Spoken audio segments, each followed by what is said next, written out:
अरे आ गए तुम लोग। जी मम्मी आ गए। और बहुरानी कैसे हैं तुम्हारे मायके में सब लोग? सब बढ़िया है मम्मी जी। मम्मी आपको याद कर रही थी।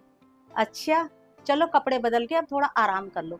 सफर से आए हो, थक गए होगे। जी मम्मी। अरे बेटा सुन, 1 मिनट तू इधर आ, मुझे तुझसे कुछ बात करनी है। हाँ मम्मी बताओ। और क्या क्या खातिरदारी हुई ससुराल में? ससुराल में तो सब बढ़िया ही था। बढ़िया तो ठीक है, पर मिला क्या क्या? मतलब। अरे पागल, पहली बार ससुराल गया था तो कुछ तो दिया होगा उसके मायके वालों ने तुझे और बहू को। अच्छा वो। हाँ, वो तो बहुत सारी चीजें दे रहे थे। अरे तो फिर कहाँ है वो चीजें? आया तो तू खाली हाथ हिलाते हुए है। आ, दरअसल मम्मी ऐसा था ना, उन लोगों को मेरा साइज नहीं पता था, तो उन्होंने कपड़े लिए नहीं। और जब हम लोग गए तो घर में काम ही इतना हो गया था कि बेचारों के पास टाइम ही नहीं मिला। जब चलने को आए तब उन्हें याद आया कपड़ों की। तो पूजा का भाई बोल रहा था कि चलो जीजा जी फटाफट ले आते हैं। तो मैंने ही मना कर दिया। अब ऐसे अच्छा तो ना लगता है, चलने को तैयार बैठे हो फिर कपड़े लेने जाओ। अरे पर ये शगुन होता है। पहली बार घर आए दामाद को इस तरह खाली हाथ कौन भेजता है? हाँ तो नेक दिया तो है उन्होंने, और कपड़ों के पैसे अलग से दिए हैं, और हाथ जोड़ के बेचारे बोल भी रहे थे कि आप अपने पसंद के कपड़े ले लेना। अच्छा, और बहू? बहू की भी तो साड़ी बनती है।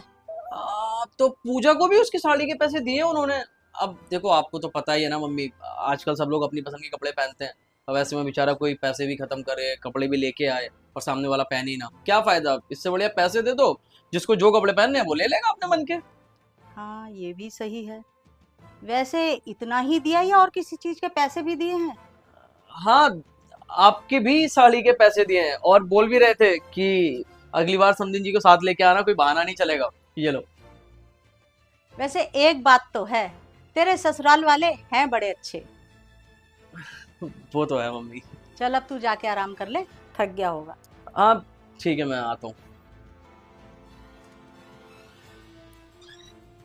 आपने मम्मी से बात झूठ क्यों बोला?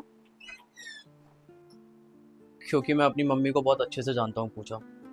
अगर मैं उनसे ये बोलता कि तुम्हारे घर वालों ने पैसे भले ही कम दिए हैं पर इज्जत बहुत दी है, तो शायद वो इतना खुश ना होती जितना आज वो ये झूठ सुनकर हुई हैं कि तुम्हारे घर वालों ने बहुत कुछ दिया। पर ये तो गलत है ना। गलत ये नहीं है पूजा, गलत मम्मी की पुराने ज़माने वाली सोच है। और मैं ये भी जानता हूँ कि मैं कुछ भी कर लूँ पर उनकी अब ये सोच बदलेगी नहीं।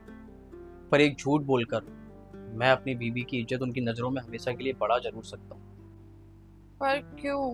क्योंकि शादी के बाद पूजा, एक पति का मान सम्मान इज्जत स्वाभिमान सब उसकी पत्नी से होता है। मैं हमेशा आपका मान रखूंगी।